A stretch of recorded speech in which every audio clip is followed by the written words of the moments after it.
तो शुरुआत करेंगे बुलेटिन की इस वक्त की बड़ी खबर के साथ। महबूबा मुफ्ती ने ट्वीट करते हुए बीजेपी पर निशाना साधा है। कौमी परचम के मुबैना तौहीन के बयान पर बीजेपी पर निशाना साधा है महबूबा मुफ्ती ने कहा कि कौमी परचम अमन की बहाली के बकिया का जामिन होता है। अगर किसी ने कौमी परचम की तौहीन की है तो वो है बीजेपी। अकलियतों को सताकर बीजेपी ने कौमी परचम की तौहीन की है तो पीडीपी सदर महबूबा मुफ्ती ने बीजेपी पर निशाना साधा है। बीजेपी ने अकलियती तबके के खिलाफ नफरत के बीज बोए हैं। महबूबा मुफ्ती के ये तमाम बयानात हैं समाज में नफरत फैलाने का काम करती है बीजेपी। कौमी परचम की तौहीन उस रोज हुई थी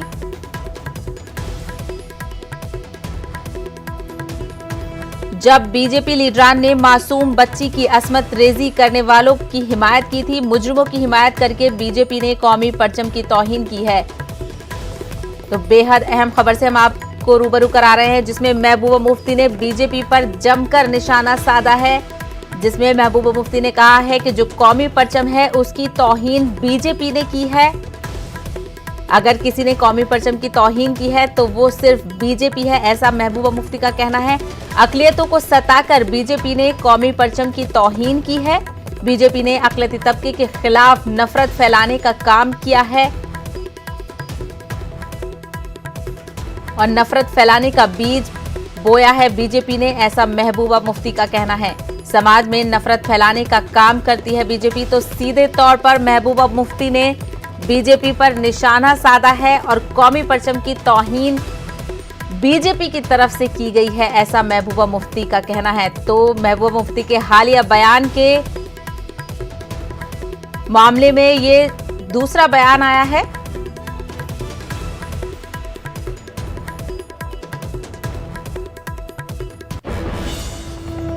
चलिए आगे बढ़ेंगे। महबूबा मुफ्ती के मुतनाज़ा बयान का मामला तूल पकड़ता जा रहा है। इस मामले में दिल्ली पुलिस कमिश्नर से एफआईआर दर्ज करने की शिकायत की गई है। ये शिकायत सुप्रीम कोर्ट के वकील विनीत जिंदल ने की है। उन्होंने मुख्तलिफ दिफात के तहत मामला दर्ज करने का मुतालबा किया है। आपको बता दें कि पीडीपी सदर महबूबा मुफ्ती ने कहा था कि जम्मू कश्मीर का झंडा वापस आने तक वो कौमी परचम नहीं थामेंगी।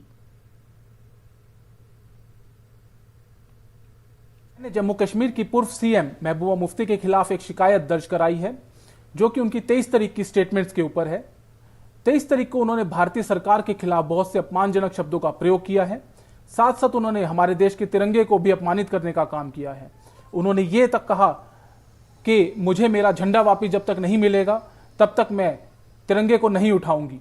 इसका मतलब क्या वो ये कहना चाहती हैं कि जम्मू कश्मीर भारत का हिस्सा नहीं है या जम्मू कश्मीर एक अलग टेरिटरी है? ऐसा नहीं है।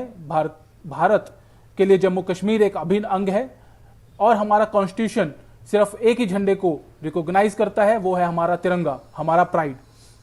मैंने दिल्ली पुलिस कमिश्नर से आग्रह किया है कि देशद्रोह की साथ साथ नेशनल ऑनर एक्ट की धारा के अंदर उनके खिलाफ मुकदमा दर्ज किया जाए और उनको जेल के अंदर डाला जाए। तो रिहाई के बाद पहली बार प्रेस कॉन्फ्रेंस करते हुए पीडीपी सदर महबूबा मुफ्ती ने कल क्या कुछ कहा था, आप भी सुनिए। तो ये है, सामने मैंने रखा है। जिस वक्त हमारा ये झंडा वापस आएगा हम उस झंडे को भी उठा लेंगे, मगर जब तक हमारा अपना झंडा डाकुओं ने डाके में ले लिया है तब तक हम किसी और झंडे को हाथ में नहीं उठाएंगे। We had acceded to a liberal democratic secular India. Let me tell them, we are not comfortable, we are not compatible, we are incompatible to today's India जो इस वक्त इन्होंने बनाया है, जहां माइनॉरिटी सेफ नहीं, जहां दलित सेफ नहीं है, जहां जम्मू कश्मीर के इज्जत आबरू पे डाका डाल के हमें बेइज्जत करने की कोशिश की गई। We are not comfortable. इनको सोचना पड़ेगा, आज नहीं तो कल इनको सोचना पड़ेगा कि ये मुल्क हिंदुस्तान की कॉन्स्टिट्यूशन पे चलेगा, ये बीजेपी के मैनिफेस्टो पे नहीं चलेगा। तो दूसरी तरफ महबूबा मुफ्ती के मुतनाज़ा बयान पर मरकजी वजीर मुख्तार अब्बास नकवी ने उन्हें तनकीद का निशाना बनाया। मुख्तार अब्बास नकवी ने कहा कि जो कौमी परचम का एहतराम नहीं करेगा उसका एहतराम हिंदुस्तान भी नहीं करेगा। एक निशान मांग रहा है हिंदुस्तान, तो एक विधान एक निशान मांग रहा है हिंदुस्तान, ये 7 दशकों से ज़्यादा के से देश की डिमांड थी, हिंदुस्तान की डिमांड थी। इन 7 दशकों की डिमांड को 7 घंटों में नरेंद्र मोदी जी ने पूरा किया है। आज जो है वो एक विधान है, एक निशान है, और एक विधान और एक निशान के नीचे ही सबको काम करना होगा। जम्मू कश्मीर में भी जो लोग तिरंगा जो भारत की शान है, हिंदुस्तान की पहचान है, जिसे उसे परहेज है और जो चाहता है कि उस तिरंगे की शान और पहचान को हम नहीं स्वीकार करेंगे, तो देश भी ऐसे लोगों को स्वीकार नहीं करेगा। इसलिए वो चुनाव लड़े नहीं लड़े, ये उनकी अपनी समस्या है। क्योंकि ये बात तो सही है कि इस 370 के खात्मे ने अलगाववादियों और आतंकवादियों की कमर तोड़ी है। अलगाववादियों का जो एक कहीं ना कहीं सुरक्षा कवच था, वो पूरी तरह से ध्वस्त हुआ है। तो जिसे जो है वो सम्मान तिरंगे का नहीं है, उसका सम्मान भारत कभी नहीं करेगा। विश्व हिंदू परिषद के तर्जुमान विनोद बंसल ने महबूबा मुफ्ती को सख्त तनकीद का निशाना बनाया है। उन्होंने कहा है कि इन जैसे लोगों को जेल में रहना बेहद जरूरी है। संविधान की शपथ लेकर मुख्यमंत्री बनने वाली महबूबा को ये समझना होगा कि कश्मीर का विलय अंतिम है। धारा 370 और 35 से जा चुकी। अपना देश विरोधी अनर्गल प्रलाप बंद करें। तिरंगे का अपमान अब देश सहन नहीं करेगा। कश्मीर को अपनी निजी जागीर समझने वाले पूर्व मुख्यमंत्रियों के हाल ही के अलगाववादी जहरीले बयानों ने स्वतः सिद्ध कर दिया है कि पाकिस्तान और चीन के इशारों पर नाचने वाले ये कश्मीर विरोधी आतंकियों के रिश्तेदारों को हिरासत में रखा जाना कितना आवश्यक था। इनको तो वास्तव में जेल में ही रखना जरूरी था। ममलकती वजीर दाखिला जी किशन रेड्डी ने कहा है कि जम्मू कश्मीर से आर्टिकल 370 के खात्मे के बाद करप्शन में कमी आ रही है। उन्होंने नाम लिए बिना ही महबूबा मुफ्ती को निशाना बनाया। किशन रेड्डी ने कहा कि कश्मीर में कुछ सियासी लीडर बौखलाहट का शिकार हैं। सुन रहे हैं, जम्मू कश्मीर का जनता भी सब कुछ सुन रहे, देख रहे। आर्टिकल 370 के हटाने के बाद जम्मू कश्मीर में कैसा विकास का रास्ते पे जाने के लिए प्रयास कर रहे। जो परिवार राज था, जो भ्रष्टाचार था, भ्रष्टाचार खत्म होने के बाद कुछ लोग परेशान हैं। वो परेशान के कारण क्या बोल रहे पता नहीं। एक नेता, जम्मू कश्मीर के नेता बोलते हैं हम चीन के समर्थन से जम्मू कश्मीर में फिर आर्टिकल 370 लाएंगे। दूसरा नेता बोलते हैं मैं भारत का तिरंगा झंडा नहीं पकड़ूंगा। ये इनबैलेंस हो गए लोग, क्योंकि इतने दिन राज करते थे, शासन नहीं करते थे, राज करते थे, देश को लूटते थे लोग। लाखों करोड़ रुपए देश का पैसे जम्मू कश्मीर जनता को जाना था, जनता को जाने गए नहीं, विकास नहीं हुआ, भ्रष्टाचार लूटते थे। अभी ये लोग परेशान हैं।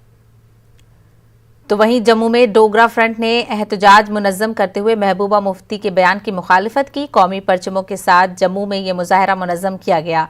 झंडा ऊंचा रहे हमारा का नारा बुलंद करते हुए कई मुजाहिरीन यहां जमा हुए थे। एहतजाजियों ने कहा कि गुपकार वालों और महबूबा मुफ्ती को सरहद खोलकर मुल्क बदर कर देना चाहिए। इस मौके पर बतौर इजहार बरहमी महबूबा मुफ्ती की तस्वीर फूंक दी गई। जी का तब सम्मान था जब हमारे स्टेट की मुख्यमंत्री थी भूतपूर्व, और इसलिए आज उनको जी कहने का मैं सम्मान नहीं करना चाहता। जो तिरंगा झंडा मैं उठाऊंगी नहीं, अरे तुम नहीं उठाओगे तो लोगों ने उठा लिया। हम उठा करके या जम्मू कश्मीर के अंदर हैं, तुमने जो करना करो, और इसको बॉर्डर खोलो श्रीमान मोदी जी, और गुपकार वाले और इनको सीधा बाहर रवाना करो। हिंदुस्तान के अंदर इनकी कोई जरूरत नहीं है। अब इनको बाहर फेंकना होगा और यहाँ के पार्लियामेंट से इनको बर्खास्त किया जाए श्रीमान स्पीकर साहब, और इनको पाकिस्तान रवाना किया जाए और चाइना रवाना किया जाए। बिहार में कोरोना वैक्सीन मुफ्त तकसीम करने के वादे पर बीजेपी पर चौतरफा हमले हो रहे हैं। दिल्ली के वज़ीर आला अरविंद केजरीवाल ने इस मुद्दे पर बीजेपी पर हमला किया है। उनका कहना है कि पूरे मुल्क में कोरोना का टीका मुफ्त तकसीम किया जाना चाहिए, इस पर सभी का हक है। फ्री वैक्सीन पूरे देश का अधिकार है। सारे लोग परेशान है कोरोना से, तो पूरे देश को फ्री वैक्सीन देगी क्या सर अपने लोगों को? नहीं, जरूर जब आएगी वैक्सीन तो देखते हैं कितने की है, कैसे है। त्योहारों के मौसम में वजारत खजाना ने कर्ज लेने वालों को तोहफा दिया है। वजारत खजाना ने लोन मॉरेटोरियम से जुड़े सूद पर छूट देने के सिलसिले में रहनुमा खतूत जारी किए हैं। सुप्रीम कोर्ट की हिदायत के बाद वजारत ने रहनुमा खतूत जारी किए हैं। इसके तहत 2 करोड़ रुपए तक के कर्ज पर 6 महीनों के लिए दी गई मोहलत के दौरान सिंपल इंटरेस्ट और कंपाउंड इंटरेस्ट के बीच फर्क खातों में क्रेडिट किए जाएगी। ये छूट उन लोगों को दी जाएगी जिन्होंने कर्ज की रकम जुज़वी या कुली तौर पर अदा की है। इस इकदाम से हुकूमत पर 65,000 करोड़ का इजाफी बोझ पड़ेगा। जिन्होंने education loan, home loan, credit loan और ऑटो लोन लिए हैं, उन्हें वजारत खजाना के इस रहनुमा खतूत से फायदा होगा। दिल्ली में जमात इस्लामी हिंद की प्रेस कॉन्फ्रेंस हुई। अमीर जमात सैयद सादतुल्लाह हुसैनी ने प्रेस कॉन्फ्रेंस से खिताब किया। साथ ही नायब सदर इंजीनियर मोहम्मद सलीम ने मीडिया से बात की। प्रेस कॉन्फ्रेंस में कई मसाइल पर दोनों ने गुफ्तगू की।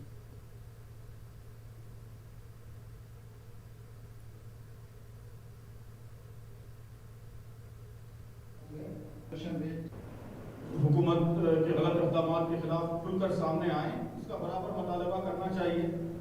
लेकिन बहरहाल पॉलिटिक्स तो जो है वो आर्ट ऑफ पॉसिबिलिटीज़ है। वहाँ जो ऑप्शंस हैं हमारे सामने, उसी को सामने रखते हुए हमको कुछ ना कुछ डिसाइड करना पड़ेगा। तो वहाँ जमात भी और दीगर मिली जमातें और तहरीकें भी इस पर लगी हुई हैं। सारी पार्टियों से बात कर रही हैं, सबके सामने अपने मुतालबात भी रख रही हैं, उनके मंशूर की भी स्टडी कर रही हैं। उसके बाद हर जगह जो बेस्ट ऑप्शन होगा उसको हम अपना सपोर्ट डिक्लेयर करेंगे। जाहिर है पॉलिटिक्स में यही तरीका होता है। और उसके बाद भी जो लोग जीतेंगे उन पर भी दबाव बनाए रखने की और अपने मुतालबात मनवाने की कोशिश मुस्तकिल करते रहना होगा। कोरोना कहर में एक जानिब हुकूमत के जरिए प्राइवेट इदारों से मुलाजमीन के साथ इंसानियत का सलूक करने और उन्हें मुलाजमत में बरकरार रखने की हिदायत जारी की जा रही है, तो वहीं दूसरी जानिब मध्य प्रदेश महकमा सयाहत ने 1-2 नहीं बल्कि 83 मुलाजमीन को बाहर का रास्ता दिखा दिया है। महकमा सयाहत के जरिए मुलाजमीन को बाहर किए जाने से पहले कोई नोटिस भी जारी नहीं किया गया, बल्कि उन्हें ऑफिस न आने का अहकाम जारी कर दिया गया है। महकमा सयाहत के फैसले से कोरोना कहर में जहां मुलाजमीन की मुश्किलात में इजाफा हो गया है, वहीं मुलाजमीन अपने हुकूक को लेकर दर दर की ठोकरें खाते फिर रहे हैं। चलिए इस मौजू पर बात करेंगे हमारे नुमाइंदे मेहताब आलम से, जो इस वक्त हमारे साथ भोपाल से जुड़ रहे हैं। मेहताब, हुकूमत क्या मुल्क की हालात से वाकिफ नहीं है? उनको पता है कि कोरोना का दौर चल रहा है, फिर भी इस तरीके का अहकाम जारी किया गया। 1 नहीं 83 लोगों को महकमा सयाहत से निकलने का हुक्म दे दिया गया। किन वजूहात पे ये फैसला किया गया? सर भाई बता दें, इस वक्त जो है महकमा टूरिज्म डिपार्टमेंट के जो है कर्मचारी हमारे साथ मौजूद हैं।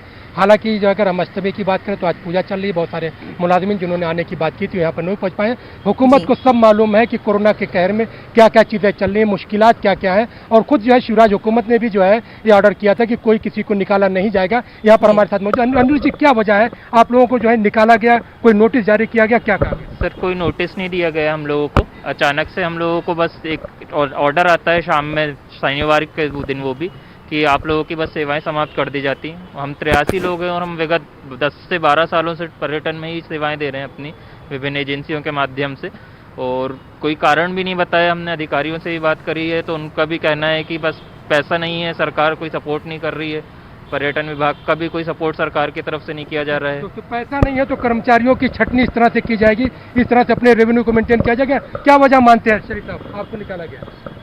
सर उनका ये कहना ये है कि हमारे पास पैसा नहीं, हम लोग 12-13 वर्षों से अपनी सेवाएं दे रहे हैं एमपी टूरिज्म डिपार्टमेंट को, वो अचानक उनने बिना आदेश के, बिना सूचित किए हमें निकाल दिया। अब क्या कदम होगा आप लोगों को, किन मुश्किलात से गुजर रहे हैं आप? अब हमारे बेसिस कोरोना काल में माननीय हमारे प्रधानमंत्री जी और शिवराज सिंह चौहान का कहना है कि इस कोरोना काल में किसी को नौकरी से नहीं निकाला गया, लेकिन उन लोगों ने हमें बेरोजगार कर दिया। हमारा घर सड़क पे आ चुका है, अब हम अपने परिवार का भरण पोषण कैसे करेंगे?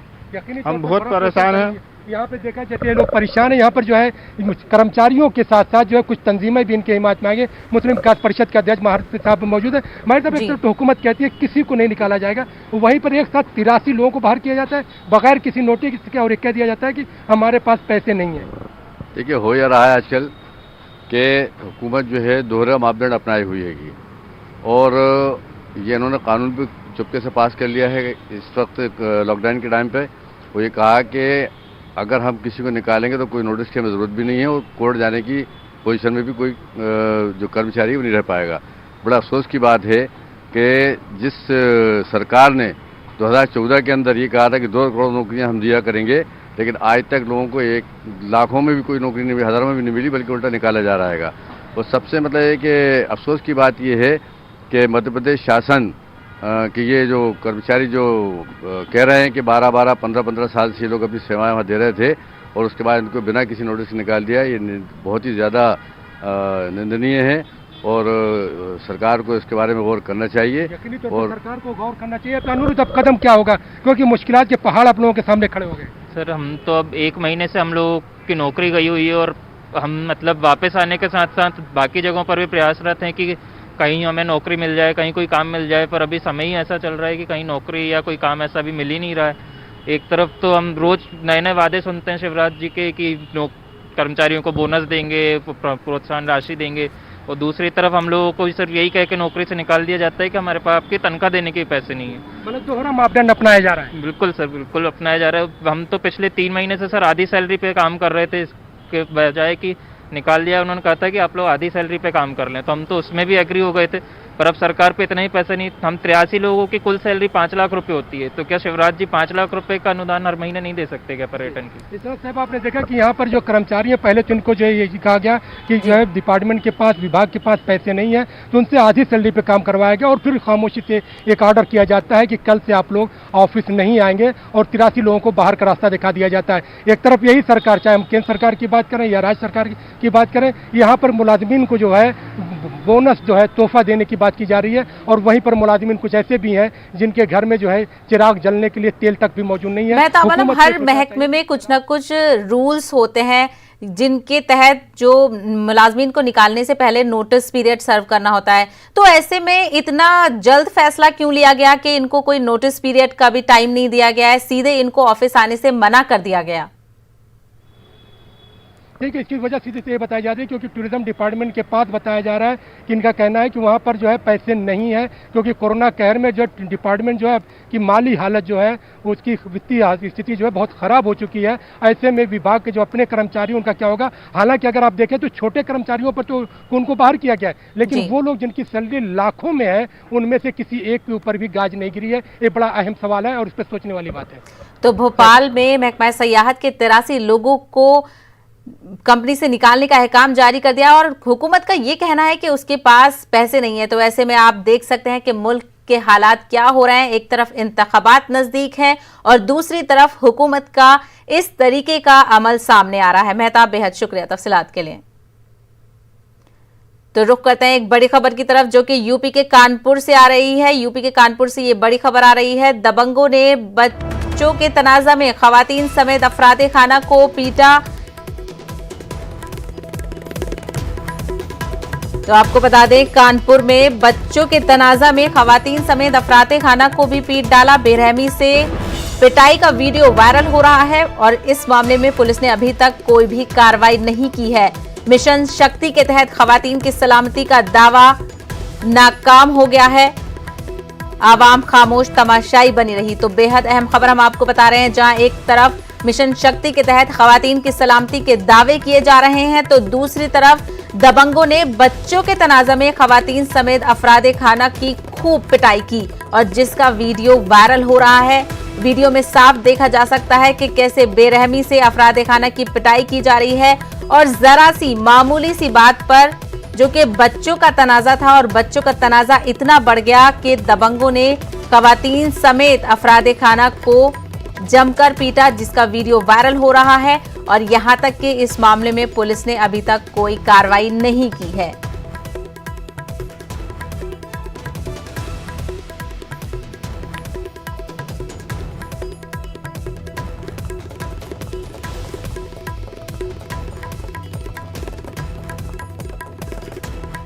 तो एक और बड़ी खबर की तरफ रुख करते हैं। मुंबई के एलटी मार्ग पर एक खातून के ट्रैफिक पुलिस एहलकार की सरेआम पिटाई कर दी। खातून का इल्जाम है कि ट्रैफिक पुलिस एहलकार ने नाशाइस्ता लफ्ज का इस्तेमाल किया, जिस पर खातून बरहम हो गई और उसने ना आओ देखा ना ताओ और ट्रैफिक पुलिस एहलकार पर तमाचों की बारिश कर दी। राहगीर खड़े सारे तमाशा देख रहे थे। बाद में एक खातून पुलिस एहलकार ने मुदाखलत की। ट्रैफिक पुलिस एहलकारों की पिटाई करने वाली खातून को LT मार्ग पुलिस स्टेशन ले जाया गया है।